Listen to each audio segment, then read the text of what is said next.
War for the Planet of the Apes, directed by Matt Reeves, is the third film in the Caesar trilogy, the soft reboot of the original Planet of the Apes series.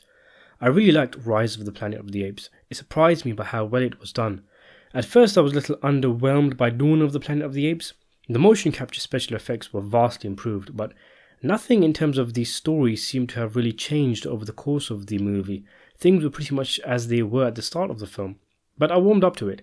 The internal ape politics were very interesting, and Caesar's development was noteworthy.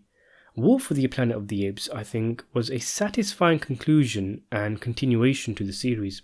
Another film is planned, but this one brings to a close Caesar's story and brings things nicely, almost full circle, to where things were at the beginning of the original Apes film back in '68. The Apes movies get better and better in terms of special effects. The cinematography in this one showed off some gorgeous photography, and there's numerous close-ups of the apes where we can get a look at how far the technology has advanced, as the filmmakers show off the incredible level of detail and the texture on the apes' bodies, the fur, the expressions, etc, etc. It really is a good-looking movie. Weirdly though, as the films get better and better looking, there is an argument that they get less and less entertaining. Don't get me wrong, I did like this film. My overall thoughts on it are positive, but it does have a horrendously weak script. One that is so bad that it is always at odds with the strengths of the film, like it's actively trying to bring the side down. The film maintains your interest because it puts characters you've grown to love from previous films in danger, and it has an interesting villain, and it starts off with what seems like is going to be an interesting introspective story for Caesar. It isn't, by the way.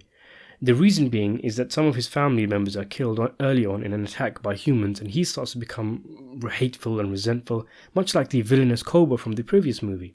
And of course, there's the callbacks and links to previous ape films, but aside from that, the script is pretty poor.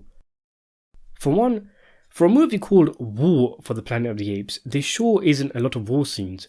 There's like a quick-fire fight near the opening and a bigger one near the end, but if memory serves me correctly, even the battle in the last movie was more epic. And in between the beginning and the end of the film is a lot of horse travelling through some travel agent advertising-esque scenery.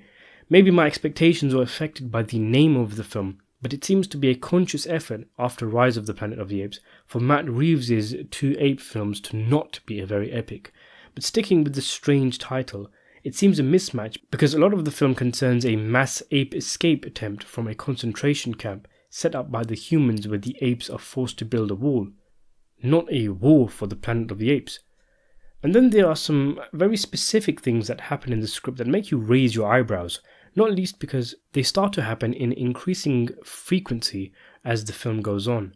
There's one part where an ape throws shit at a guard to piss him off, and he, along with his keys, goes into the cage, locks it from the inside, and starts threatening the apes. Okay, that I can buy. People do illogical things when they're angry or stressed or whatever.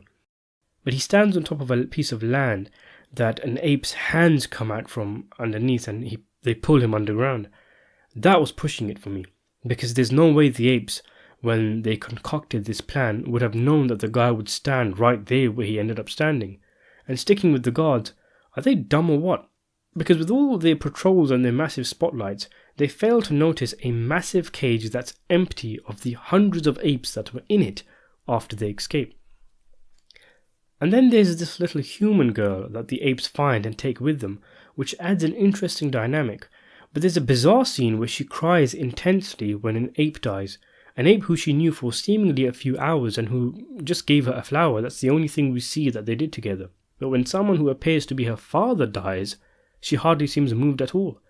And there's some other dumb stuff too, like a Deus Ex Machina avalanche wiping out an entire army conveniently. It's a very serious film, and maybe this convinced the filmmakers to add a comic relief ape character to the cast. He kind of looks like a cross between Gollum and Jar Jar Binks. Jar Jar Chimps, I guess. And the similarities don't stop with the looks. This guy's such a weird character, and his slapstick actions like falling over and looking through binoculars the wrong way around are at such odds with the tone of any scene he's in. He wasn't too bad though, he was kind of cute. Overall, it was an entertaining movie, and it does its job of wrapping up the prequel storyline and bringing Caesar's arc to a close. But some huge clunkers in the script make me not love it as much as I want to. I give it a 7 out of 10.